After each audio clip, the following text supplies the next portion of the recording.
আসসালামু আলাইকুম শিক্ষার্থী বন্ধুরা, আজকের এই ভিডিওতে আমরা ঢাকা বিশ্ববিদ্যালয় ও বিসিএস পরীক্ষার বিগত সালের কিছু প্রশ্ন সম্পর্কে দেখব।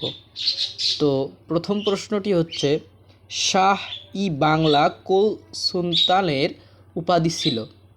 আবার বলতেছি, শাহ-ই বাংলা কোন সুলতানের উপাধি ছিল? তো এটি হবে শামস-উদ-দীন ইলিয়াস শাহ। শামস-উদ-দীন ইলিয়াস শাহ। বাংলা ভাষা ও সাহিত্যের বিশেষ সমৃদ্ধি ঘটেছিল যে শাসকের আমলে? তো এটি হবে আলাউদ্দিন হোসেন শাহ। বাংলার প্রথম স্বাধীন সুলতান? তো বাংলার প্রথম স্বাধীন সুলতান হচ্ছে ফখরুদ্দীন মুবারক শাহ। ফখরুদ্দীন মুবারক শাহ। বাংলার মুসলিম শাসন আমলে আবওয়াব শব্দটি কোন ক্ষেত্রে ব্যবহৃত হতো? তো এটি ব্যবহৃত হতো খাজনার ক্ষেত্রে। বাংলার প্রথম স্বাধীন সুলতান? তো এটি আমরা জানি ফখরুদ্দীন মুবারক শাহ। বাংলা নামে প্রচলন করেন?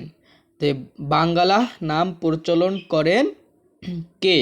তো এটি হবে উত্তর ইলিয়াস শাহ। ইলিয়াস শাহ।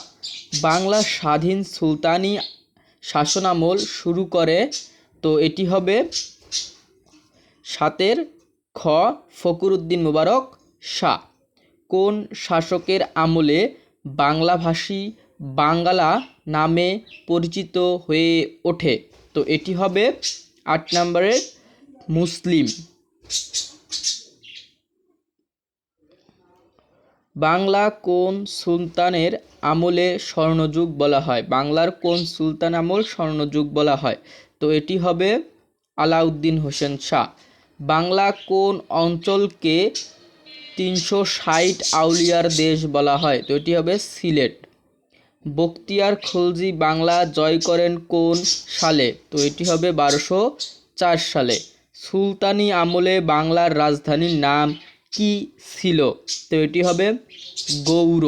এটি হবে গৌড়। গৌড় সোনা মসজিদ কার আমলে নির্মিত হয়? তো গৌড় সোনা মসজিদ যে শাসকের আমলে নির্মিত হয় তিনি হচ্ছেন 13 নম্বরের হোসেন শাহ। হোসেন শাহ।